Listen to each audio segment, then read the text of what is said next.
we have the time varying filter, that is a vocal tract filter. Then we can apply the basic knowledge of filtering or LTI system, that is the output should be the convolution of the input and the impulse response of the system. So this is how we can basically model the speech production system. And what is the utility of this model? Utility is that we can generate the speech artificially. For every phoneme we can have a vocal tract system, vocal tract filter coefficients, we can generate every phonemes. And for a particular speaker we can generate the speech if we can extract all the phoneme characteristics.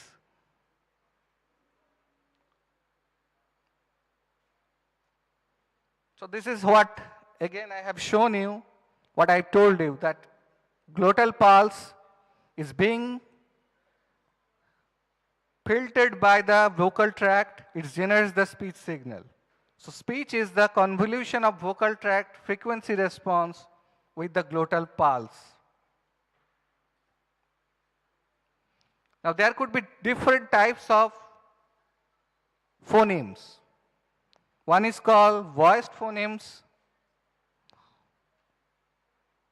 where this is a quasi-periodic signal. So you can see over here the time domain waveform, that it's some kind of a periodic signal, but it's not completely periodic. And that happens because for voice speech, the vocal fold vibrates. And for unvoiced sound unit or phonemes, the vocal folds are completely open. And if it is open, then it is kind of a noisy signal. It is a completely random signal. And it's very much similar to noise signal. So it is very difficult to distinguish a unvoiced speech signal, unvoiced phonemes, and noise. Now this is another example of speech utterance. You can see for one phoneme to other phoneme, here it is written, she just had a baby. And this signal is varying dynamically, and its phoneme is varying. Because its phonemes is varying from one phoneme to another phoneme, there is a transition. Okay? And since this is happening, the characteristics of the signal is changing. And this is a combination of voiced speech, voiced phonemes, and unvoiced phonemes also. Now thing is that how we can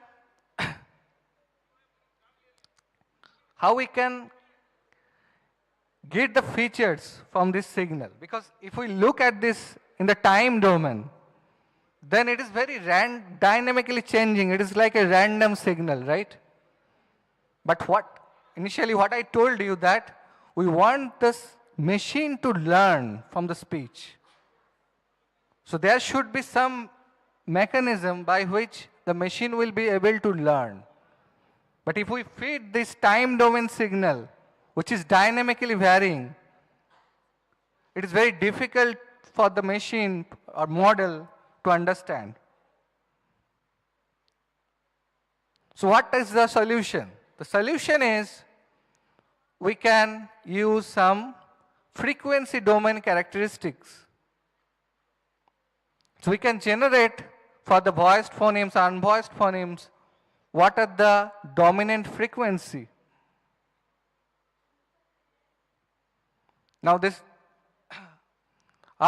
I hope everyone is familiar with Fourier transform, right? Particularly the electronic students. Fourier transform, discrete Fourier transform. Anyway, if you are not familiar with, let me tell you that this is a way we can convert it into the frequency domain. So if we have a discrete time signal, we can convert it into a frequency domain representation where in the y-axis I am having the magnitude and the x-axis frequency. So for the whole speech utterance, we can have this DFT representation or frequency domain representation. Now the question is it a good representation for speech?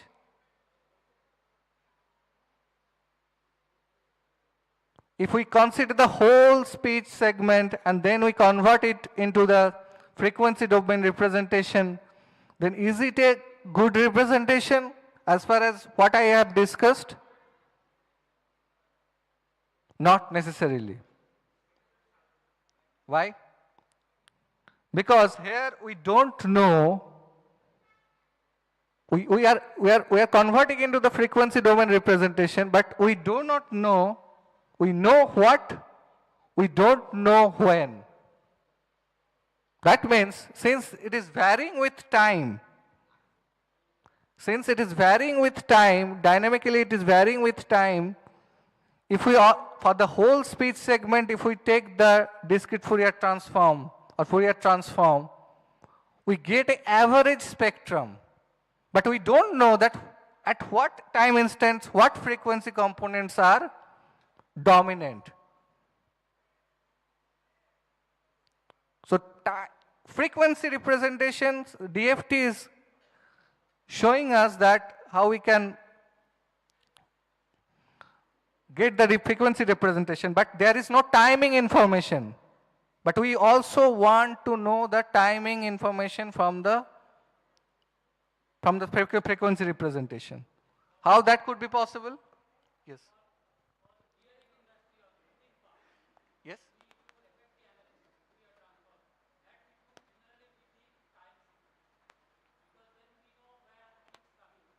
Yes.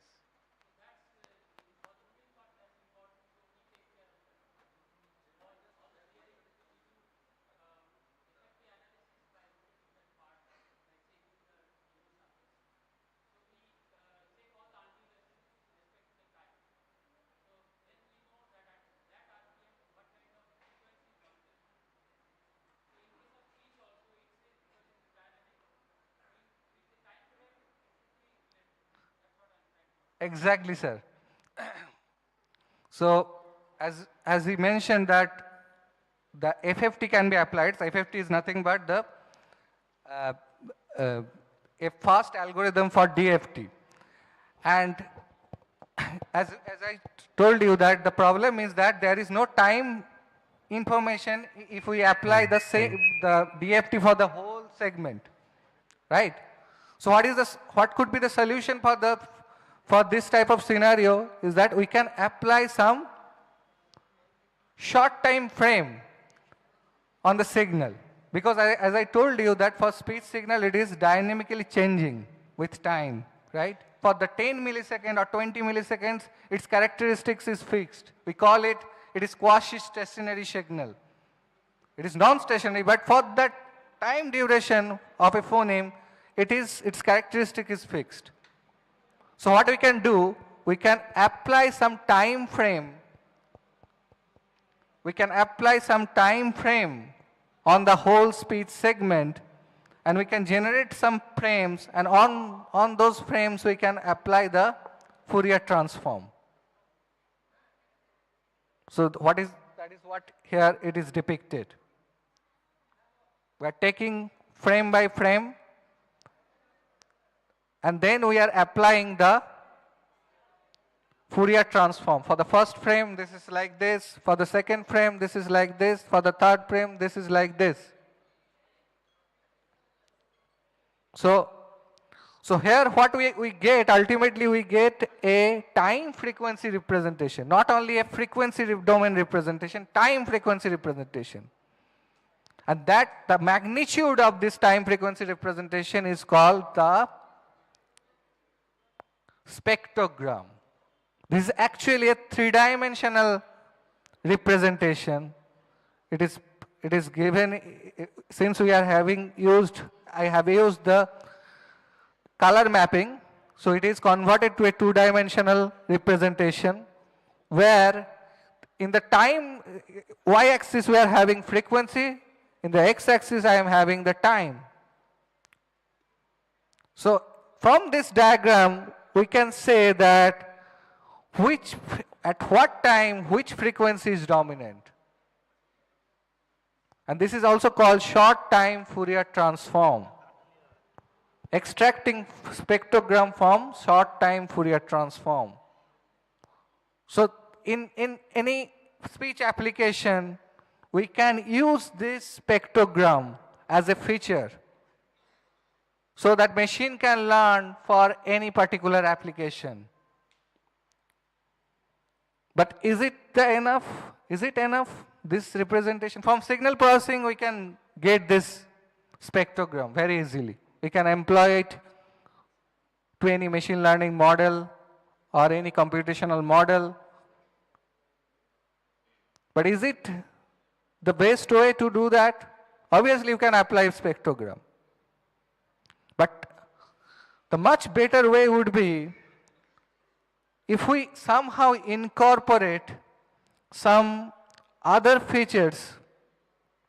If we can incorporate some features, the way we perceive the voice signal or speech signal, we humans, how we perceive, our auditory system perceive the speech signal. If we incorporate this characteristics also with this spectrogram, that will be the best one, right?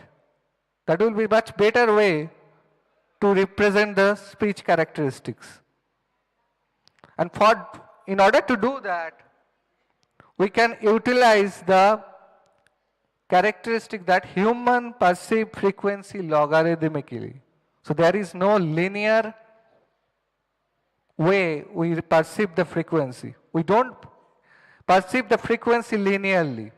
At the lower frequency, there is a good resolution for this frequency perception. But at the high frequency, the perceptions, our perception ability is not that good. So we can incorporate that feature into this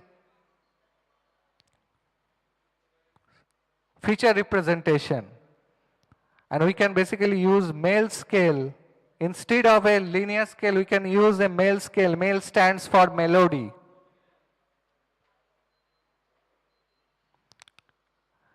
So we can use basically male filter banks and form, basically the spectrogram can be applied on this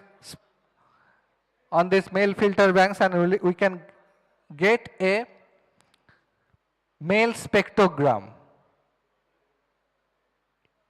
So applying male filter banks to the spectrogram. And there is another type of features that is used, that is called male frequency cepstral coefficients. That is also a features which basically distinguish the excitation source, that can separate out the excitation source and vocal fold. Vocal excitation source and vocal tract response. Right? In spectrogram, we have only male spectrogram, we are having the frequency domain representation in the male frequency domain. But here in male frequency cepstral coefficient, it is one step ahead where we can separate out the vocal tract response, because that is our ultimate goal, right? We want to know the vocal tract response or vocal tract characteristics for different phonemes.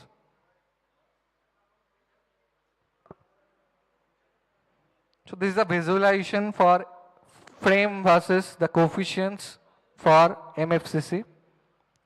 Now I will quickly show you some case study of developing some speech applications. One is the keyword spotting system. Now what is keyword spotting system? So keyword spotting system is a system which will, a model or system which will understand a set of speech commands or voice commands. So on, off, turn down, right, left. So it is a subtask of automatic speech recognition system. But automatic speech recognition system is way more complex than this keyword spotting system. Just an example, basic example, I'm showing this thing. So what is the design pipeline for this keyword spotting system? Already we have discussed that we need feature extraction step. Feature extraction, the feature like MFCC, male frequency capsule coefficients, male spectrogram we can use. But where from we will get these features? We need the speech data. We need a huge amount of, vast amount of data with significant amount of variability in this data, so that we can capture all the characteristics.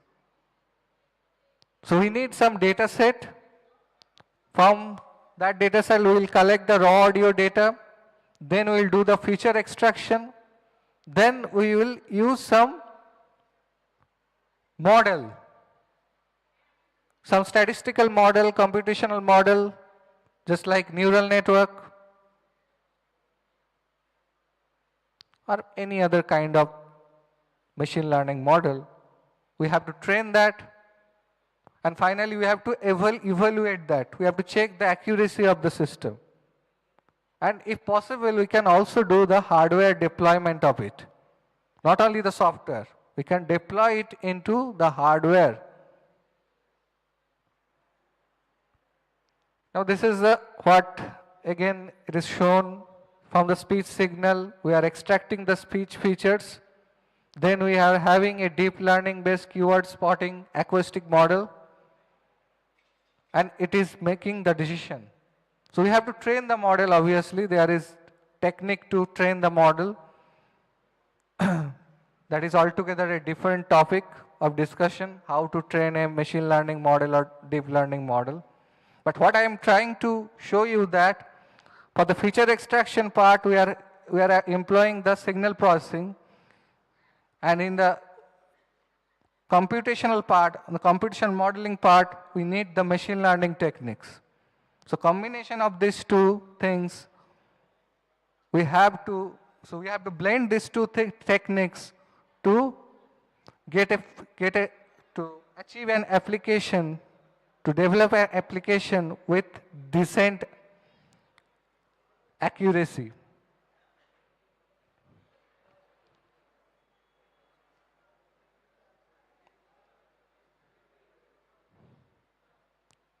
Now obviously we can also deploy it into the hardware in small microcontroller with low resource microcontroller means and it is extremely difficult also. It is extremely difficult to deploy this neural network model into the hardware, into the microcontroller ROM. But there are techniques by which we can basically quantize or compress the model and we can deploy it into the microcontroller ROM. Now this is another case study of single channel speech enhancement. As I told you, the speech enhancement means we are going to have a noisy speech at the input, and at the output we are going to have an enhanced speech. Enhanced speech means a speech with improved perceived quality and intelligibility. Now again the technique will be same. Again the technique will be same, like we have to extract the features from the noisy speech and we have to employ it into a machine learning model to extract the or to estimate the clean speech.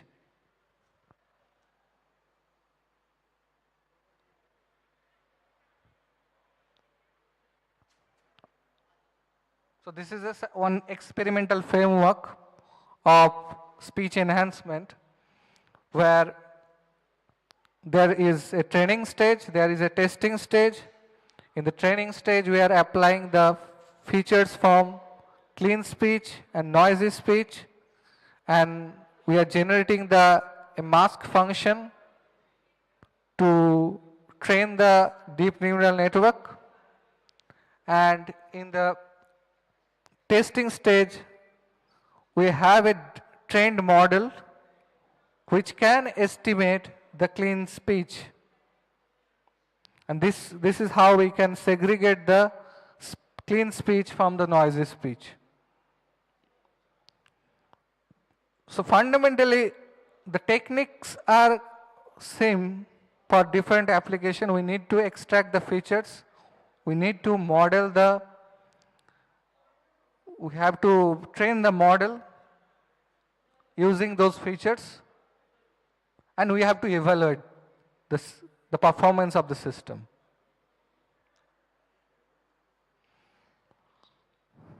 Now there are different models which are nowadays are giving the state-of-the-art performance.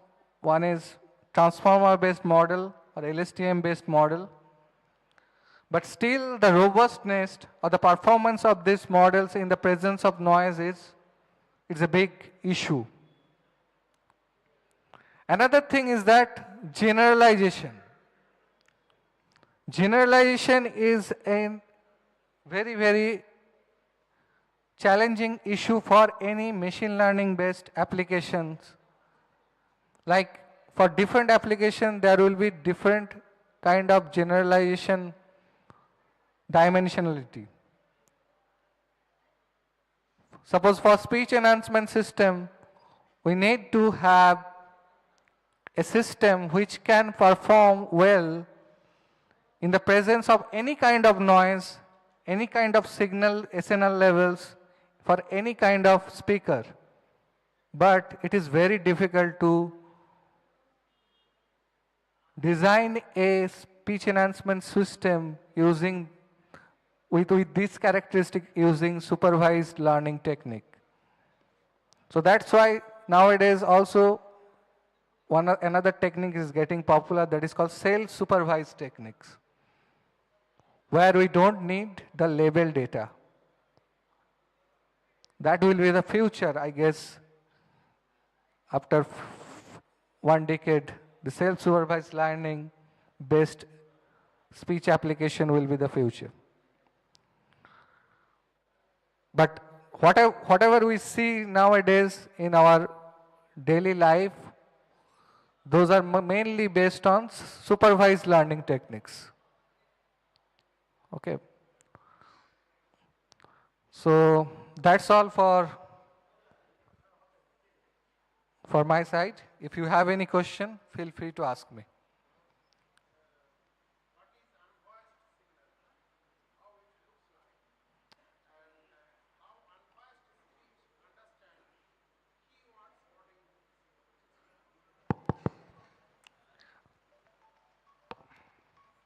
Sorry, what is unvoiced signal and how it looks like in the picture, and how unvoiced speech understand keyword spotting system. So if I say what is unvoiced signal,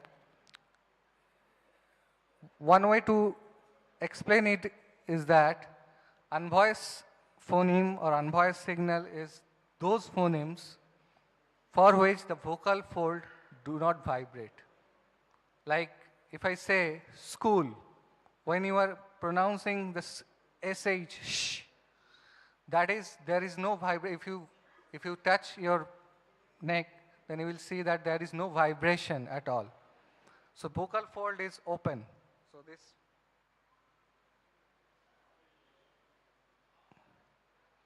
this orange color you can see, this vocal fold remains open. This vocal fold remains open. So air, turbulent air passed from the through this vocal fold, and it results in a unvoiced speech like a noisy speech. There is no periodicity. For the voice speech, you can see there is some periodicity in the time domain. It's not completely periodic, but we call it a quasi-periodic characteristics. But for unvoiced speech, it is completely looks like a random speech, a random signal. And your second question is? How unvoiced speech understand keyword spotting system? Unvoiced speech understand keyword spotting system. It's not very clear to me. Means how does this process? Because you says that keyword spotting system, you understand set of speech. Set of commands, speech commands, suppose on, off. Okay. So is there any such kind of speech command from this unvoiced signal? It could be possible. It could be possible because what is a word? Word is a sequence of phonemes. Okay. Is it possible to quantize this? Quantize? Yes. Yes. Okay. Thank you. Okay. Anybody else, students, any question?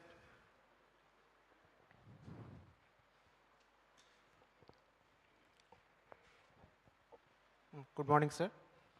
Thank you for the speech. So first of all, my question is, what is the very application of this research work in practical field? What are the? Very application of this research work in practical field, means where it will be used. Where it will be? You came late, right? You came late here. I couldn't understand. You came for the seminar. Yeah, sorry for that. I was not there from very There are first. different applications. Like we can have a digital home assistant, right? Right. We can we can have a device like which can, you will command it different voice commands. It will perform accordingly. Like we have Amazon Alexa, Echo device, or Google Home, right, like this. And we can have a network of things where everything will be done through commands, okay, voice commands. Or we can have some voice-based navigation system for the blind people, okay, and emotion recognition, digital hearing aid, okay. So voice interaction, what we want in today's world, we are going towards very smart devices, and how we can make them more smart. If they can understand our spoken language very clearly in any situation, in the presence of noise also, that will be a good thing, right? So you can think of many applications. Okay, I'm just giving you few very popular application, but you can think of many applications out of this. Okay. Thank you, sir. My next question is, somewhere you have mentioned short-time Fourier transform. And there you have shown some window for which the frequency spectrum you are deriving. Now my question is, how do you decide this window? Means what will be the lower range and what will be the upper range in terms of time domain? How do you decide that? Okay, duration of the window. Exactly, sir. Duration of the window, usually it is taken maximum 30 millisecond or minimum is 10 millisecond. And why this is so? Because that depends on the depends on a speaker, how fast he is speaking. Because as I told you that it's the one phoneme to another phoneme transition depends on how fast a speaker is speaking. And for a particular phoneme duration, the characteristics remains unaltered. So that's why That depends that if you consider 30 milliseconds, then for 30 milliseconds will approximately that is the duration of one phoneme. Okay. If a very fast speaker, then 10 milliseconds will be fine. Okay. Means it has to be adaptive. Yes, it as is a per the- subjective. okay, okay. Subjective. Thank you, sir. My last question is, somewhere you have mentioned that machine learning, artificial neurals, some kind of things, tools. So the very question is, there has to be some objective when I am applying such kind of artificial intelligence-based tools. So for these application, what is the objective of using such kind of artificial tools? Objective means? Objective means you are trying to train it with some Yes. data set. Yes. So what is that data set and what output you are trying to get after the algorithm which you are putting inside your machine in terms of machine learning? Right. I skip that part. Yeah. So here you can see that for keyword spotting system, what we are trying to do is that we are trying to estimate the probability of every keyword. Suppose I have a system that wants to classify 4 keywords: right, left, silence or noise, and some other speech. So ultimately our goal would be to find out the probability of what is the probability of having a particular keywords. Based on that, the decision would be made. Okay. So it is for classification problem, but for speech enhancement, it is a regression problem where we try to find out what are the values for the magnitude spectrum or the short time Fourier transform vector for the clean speech. So there is no probability. So that is how we define the objective. And to train it, we need to use different type of cost function or loss function. That depends on whether it is a classification problem or regression problem. Okay. Thank you. Thank you so much, sir. Any question from other students? Okay.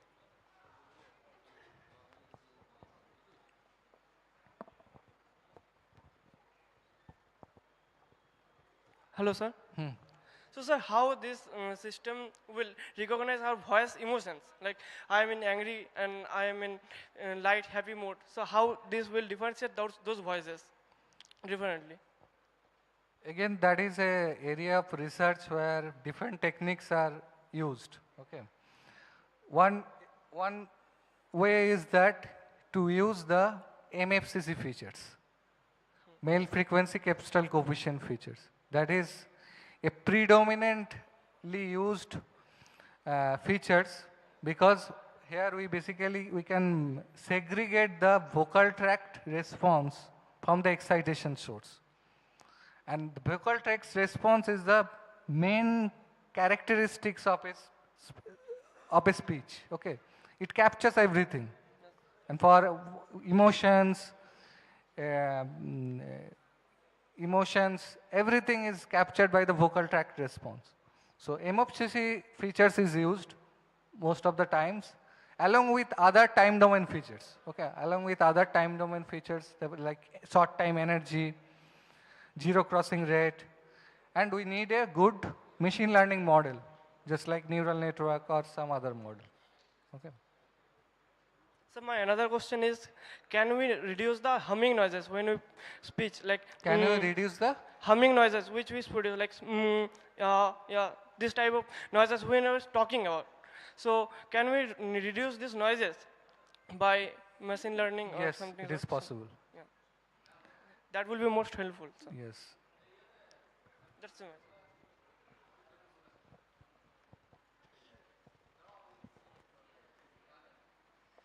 Good afternoon, sir. I came late, but still, according to his questions, I want to ask, if we use filter for humming problem, so will it works? Filter from humming noise. To remove the humming, so if we use filter, so will it work on this Yes. case? If it is a stationary signal, then filter will work. Okay. If it is a non-stationary signal, most of the times filtering technique does not work. Okay, thank you, sir.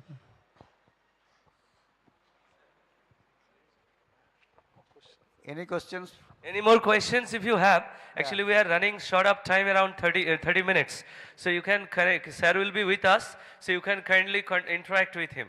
Okay, sir? So if you kindly permit. Okay, please come. Thank you everyone for your attention.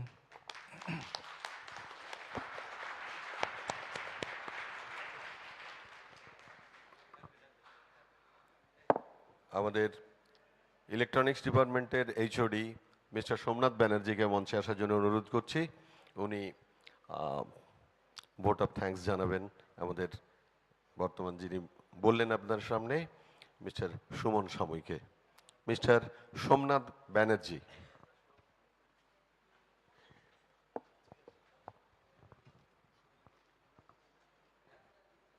Thank you very much, Dr. Suman Samui, Professor EC NIT Durgapur. Thank you very much for his valuable speech on speech signaling. We hope that we will get help from him in future. Thank you very much. Thank you, sir.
রাঁচির director doctor Parthapratim Chatterjee, doctor PP Chatterjee, উনি আপনাদের সামনে advancement in manufacturing টেকনোলজির ওপর তার যে সমস্ত বলার আছে সেগুলো আপনাদের সামনে রাখবেন।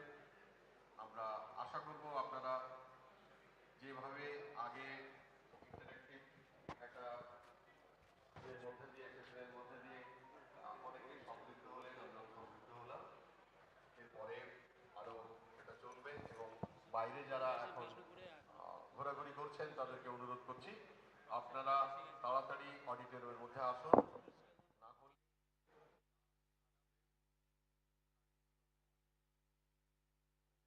মঞ্চে আসার জন্য অনুরোধ করছি ডক্টর পিপি চ্যাটার্জি এবং তাকে সাথে নিয়ে আসছেন আমাদের এক্স স্টুডেন্ট তুষার হালদার এবং প্রিন্সিপাল ইনচার্জ তন্ময় ঘোষ মহাশয়।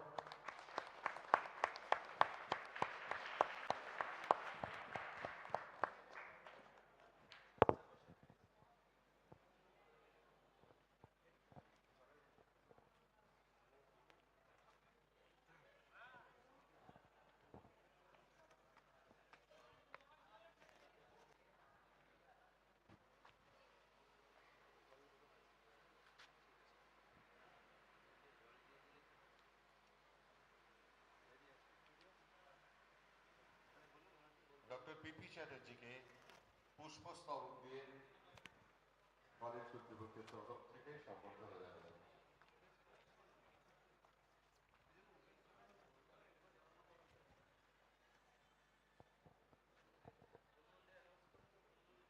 মুনমুন দে আপনি যেখানেই থাকুন তাড়াতাড়ি স্টেজে চলে আসুন।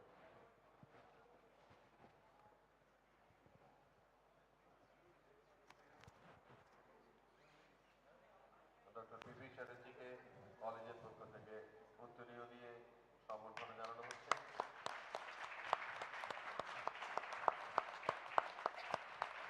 আমাদের শতবর্ষের মেমেন্টো প্রদান করা হলো।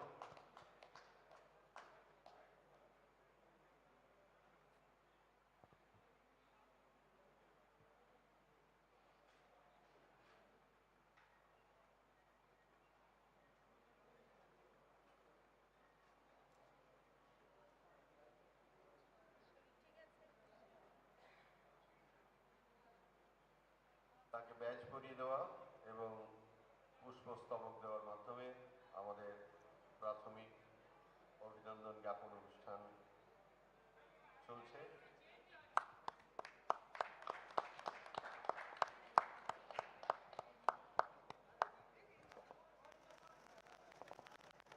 আমি আমাদের প্রিন্সিপাল ইনচার্জ মিস্টার তন্ময় ঘোষকে অনুরোধ করব তার স্বাগত ভাষণের জন্য।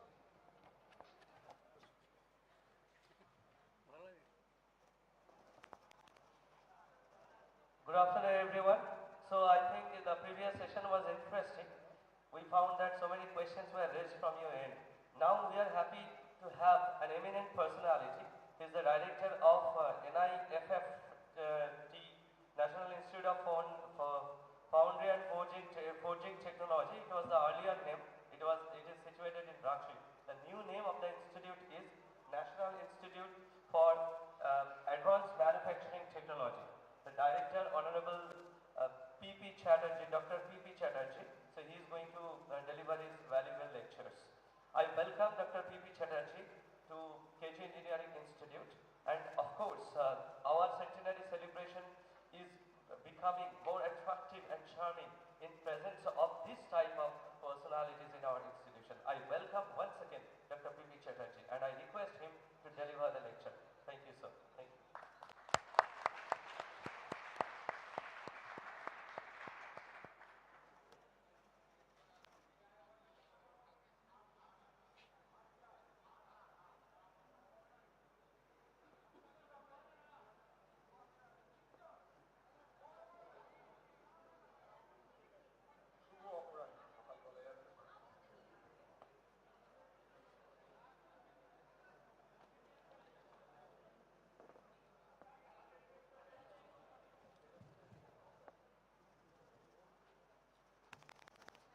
অধ্যাপক ঘোষ,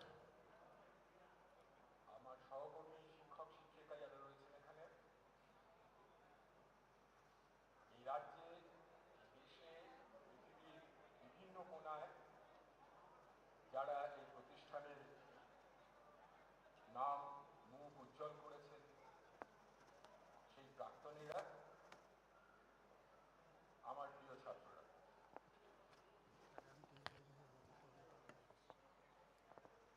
অরুণদা আমাকে আসতে বলেছিলেন, কিন্তু আসাটা বেশ মুশকিল ছিল। আজকে রাঁচি থেকে কোনো ট্রেন নেই, আর গাড়িতে আসতে গেলে প্রায় 5.5 ঘন্টা 6 ঘন্টা লাগে। তো আমি ভেবেছিলাম যে এটা খুব বিরক্ত। তারপরে হঠাৎ মনে হলো এখান থেকে একটা ট্রেন হাওড়ায় ছাড়ে, তো সেই সুযোগটা নিলে আমি বাড়ি পৌঁছতে পারবো, সেই জন্য মাঝখানে এখানে নেমে গেছি। এবং আমি 8 বছর হলো প্রশাসনে কাজ করছি। প্রথম 2-3 বছর লোকে বলতো, তারপরে না কেউ আমাকে আর কোনো টেকনিক্যাল সেমিনার দেওয়ার জন্য করে ডাকে হচ্ছে উদ্বোধনী অনুষ্ঠানে দুটো শব্দ বলে, হিন্দিতে যেটা বলে স্যার দো শব্দ। তো আমি এসে এখানে দেখলাম অধ্যাপক সুমন, উনি আমার কলেজ থেকেই অর্থাৎ এই কলেজ থেকেই বিটেক করেছেন। আমি খুব গর্বিত ওর জন্য। ওর সিগন্যাল আর শব্দের একদম গভীরতায় গিয়ে সাংঘাতিক গম্ভীরভাবে একটা বিচরণ করেছে এবং আমি দেখলাম শ্রোতারাও খুব মন দিয়ে সেটা শুনছে। তো সত্যি আমার নার্ভাস লাগছে, আমার হাতে না পিপিটি আছে না ল্যাপটপ আছে। তো যাই হোক, আমাকে বলেছে ম্যানুফ্যাকচারিং, অ্যাডভান্স ম্যানুফ্যাকচারিং, তাই নিয়ে বলতে আমি আসলে ধাতুবিদ্যার লোক, মেটালার্জির লোক, আর ম্যানুফ্যাকচারিংটা খানিকটা মেকানিক্যালের বিষয়। তবুও একটা ইনস্টিটিউটে আছি যেটা ম্যানুফ্যাকচারিং ক্ষেত্রেই পড়াশোনা, গবেষণা, কাজকর্ম সব করে। তো আমার যেটুকু ধারণা সেটা আমি আপনাদের সঙ্গে শেয়ার করতে চাই আপনাদের সাথে। আমি আশা করি যে এটা, এই ইনস্টিটিউট তো বটেই, সার্বিকভাবে আমাদের যে ইঞ্জিনিয়ারিং কলেজেস আছে সবার ক্ষেত্রেই প্রয়োজন। দেখুন, আমরা এ পর্যন্ত 3টে ইন্ডাস্ট্রিয়াল রিভলিউশন দেখেছি। প্রথম ইন্ডাস্ট্রিয়াল রিভলিউশন অর্থাৎ শিল্প বিপ্লব 1830-এর আশেপাশে, যেখানে স্টিম ইঞ্জিন ইন্ট্রোডিউস হয়েছিল। তারপরে হলো 1870 নাগাদ মাস প্রোডাকশন, ব্যাক প্রোডাকশন। তারপরে যেটা হলো 1950 নাগাদ তৃতীয় শিল্প বিপ্লব, যেখানে ইলেকট্রনিক্স অটোমেশন। এই 3টে শিল্প বিপ্লবের হাত ধরে গত প্রায় 200 বছর সময় আমাদের জীবনযাত্রার প্রচুর পরিবর্তন হয়েছে। এই যে সুমন বলল যে আগামী দিনে আপনাকে, সুমন কিছু মনে করো না, তোমার নাম ধরেই বলছে, অধ্যাপক সুমন, তো আগামী দিনে আপনাকে আর উঠে গিয়ে সুইচ জ্বালাতে হবে না, আপনি বিছানা থেকে বলবেন কোনো একটা শব্দ, আপনার সুইচ অফ হবে বা অন হবে। ইতিমধ্যেই যে আমাদের গান শোনার যে, ওটাকে কি বলে, ওগুলো বললেই বলে যে আমি কি গান শুনবো, বলে দিলেই সে গান শুনিয়ে দেয়। তো এতদূর পর্যন্ত আমরা পৌঁছেছি, কিন্তু তার একটা অন্য দিক আছে যেটা হামেশাই আমাদের চোখে পড়ে। এই প্রত্যেকটা প্রগতির ঢেউ আগামী দিনের জন্য কি রেখে গেছে? এই প্রত্যেকটা প্রগতির সাথে জড়িত হচ্ছে ভীষণ ভীষণ রকম অসংযত প্রাকৃতিক সম্পদের ব্যবহার। যেমন ভাবে খুশি প্রাকৃতিক সম্পদ ব্যবহার করা হয়েছে। আমরা একটা পৃথিবীতে বাস করি, কিন্তু আমরা একটা পৃথিবীর থেকে বেশি সম্পদ, একটা পৃথিবী যা সম্পদ দিতে পারে তার থেকে অনেক বেশি সম্পদের ব্যবহার করে ফেলেছে। এরপরে বাঁচতে গেলে আমাদের 2-3টে পৃথিবী দরকার হবে। এটা এক। দ্বিতীয়ত, এই প্রত্যেকটা প্রগতি আগামী প্রজন্মের জন্য ওয়েস্ট, এমিশন, বিষাক্ত ওয়েস্ট এবং এমিশনের ভীষণ রকম বোঝার পাহাড় ছেড়ে যাচ্ছে। শুধু পৃথিবী নয়, এখন মহাকাশে স্যাটেলাইট গার্বেজ, এটা একটা ভীষণ কনসার্ন। আরেকটা জিনিস হয়েছে, সেটা হচ্ছে যে আয়ের বৈষম্য, আয়, ইনকাম ইনইকুয়ালিটি। এই প্রত্যেকটা ইন্ডাস্ট্রিয়াল রিভলিউশনের সাথে সাথে ইনকাম ইকুয়ালিটি বেড়েছে আমাদের দেশে। তো বিশেষভাবে আমাদের দেশে এখন 50 থেকে 55% আয় 10% মানুষ তাদের হাতে রাখে, বাকি মানুষ 40 থেকে 45% উপর নির্ভর করে বেঁচে থাকে। এটা আমার কনসার্ন নয়। 5 বছর আগে ইউনেস্কো এটাকে ভীষণভাবে গুরুত্ব দিয়েছে, এই বিষয়গুলোকে, যে আমাদের প্রগতির সাথে সাথে আমরা আগামী দিনের জন্য কি রেখে যাচ্ছি এবং এই প্রগতির ফল তাদের কাছে কতটা পৌঁছচ্ছে। এটা নিয়ে ইউনেস্কো বছর 5 আগে একটা রিজলিউশন, যেটাকে বলা হয় সাস্টেনেবল ডেভেলপমেন্ট গোল 2030, অর্থাৎ 2030-এর মধ্যে গোটা পৃথিবীর কাছে সাস্টেনেবিলিটি, অর্থাৎ প্রাকৃতিক সম্পদের স্থায়িত্ব, প্রাকৃতিক সম্পদের সংযত ব্যবহার, যে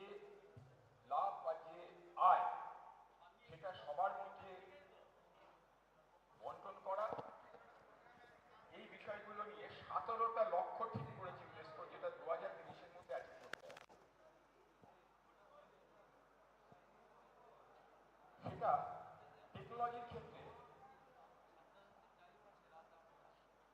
কিভাবে প্রযোজ্য, এটা ঘটনা। আমি মেটালার্জির যেটুকু ধারণা, আমরা প্রাইমারি ম্যানুফ্যাকচারিং করি, আমরা ওর থেকে স্টিল, অ্যালুমিনিয়াম এগুলো তৈরি করি, তার থেকে ইঞ্জিন তৈরি হয়, তার থেকে গাড়ি তৈরি হয়। এই পদ্ধতিটা না খুব, যদিও ইলেকট্রনিক্স, আইটি এরা ভীষণভাবে এগিয়ে যাচ্ছে, কিন্তু এই ম্যানুফ্যাকচারিং যেহেতু ভীষণভাবে প্রাকৃতিক সম্পদের ওপর নির্ভর, সেটা মেটেরিয়ালই হোক, এনার্জি হোক, এইটা খুব মানে খুব নিয়ার ফিউচারে এর খুব বড় রকম পরিবর্তন আকাঙ্ক্ষিত নয়, হতে পারবে না। এটা এইভাবে আরো কিছুদিন চলবে। তাহলে আমাদের সাস্টেনেবিলিটি অ্যাডপ্ট করার জায়গা কোথায়? 1970 সালের কোনো একটা সময় রিচার্ড ফাইনম্যান বলেছিলেন, there is plenty of room at the bottom, অর্থাৎ নিচের দিকে কিন্তু অনেক জায়গা খালি আছে। হ্যাঁ, গুড আফটারনুন। সেটাকে ফিজিসিস্টরাই মনে করেছিল যে নিচের দিক মানে আরো একদম আরো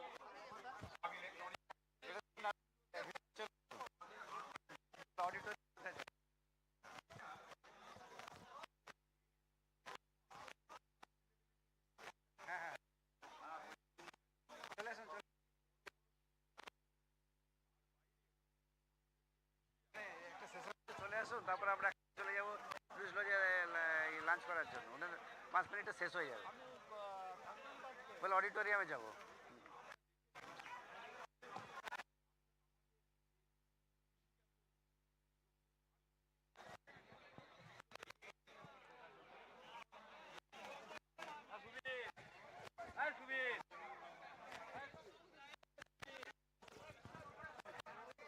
তোমরা তো শান্ত সেমিনার হচ্ছে, যারা শুনছে সিরিয়াসলি, যারা তাদের ভীষণ ডিস্টার্ব হচ্ছে। তোমরা যদি শুনো ভালো আছে, প্রফেসর হচ্ছে এনআইটি না, এবার এটা জেনারেল বলছে, এটা জেনারেল টপিকের উপরে শুনতে পারো, এটা খুবই ভালো।